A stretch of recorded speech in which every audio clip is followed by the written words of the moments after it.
toucher du doigt les réalisations du gouvernement du président Patrice Talon dans la ville de Ouidah. C'est à cet exercice que s'est attelé les patrons de presse dans l'après-midi de ce vendredi 3 janvier. Sous le leadership éclairé du docteur John Akintola, la délégation a effectué sa première descente au fort portugais de Ouidah, devenu le musée d'histoire de Ouidah, un site restauré, reconstruit par endroits, mais qui garde toute son authenticité.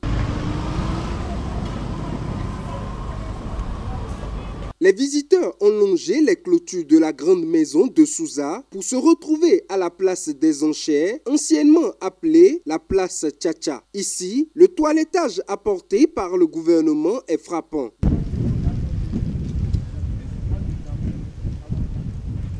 Désormais, la route des esclaves est pavée, de quoi faciliter l'accès à la plage. La place Maro, la route quittant Benin pour la mairie de Pomassé et Tokpa-Domé, complètement reconstruite. Cette initiative du docteur John Akintola va mieux outiller les hommes des médias. J'ai initié cette descente pour permettre aux patrons des médias, aux patrons de presse, de venir constater eux-mêmes l'investissement, tout ce qui se fait à Ouidah.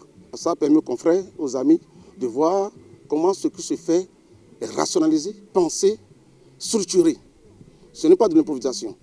Ce qui se fait, c'est extraordinaire. La délégation a également rencontré quelques dignitaires du Vaudou, tels que Mito Daho Passenon, l'Altesse et Yalode Onikoyi et Dagbo Hunon. Des dignitaires heureux et séduits par les réalisations dans la ville de Ouidah. Le premier responsable de la commune n'est pas resté insensible à cette initiative. Il a reçu la délégation à laquelle il a décliné la vision du chef de l'État.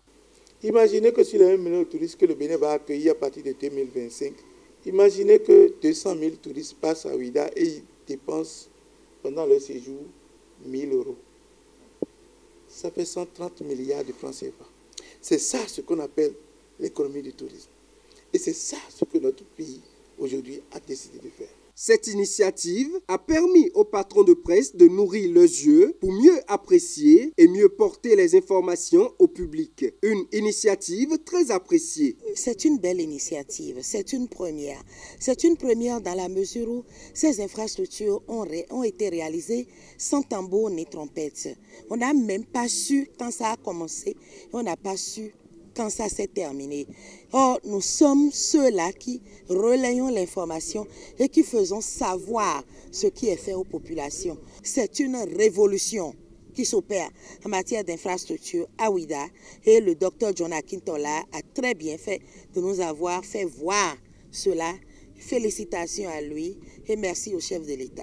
Ouidah plus belle que jamais va s'ouvrir les 9, 10 et 11 janvier prochains à la deuxième édition des Vaudou Days. La délégation a décidé de se former en association pour apporter sa contribution au développement culturel et touristique du Bénin.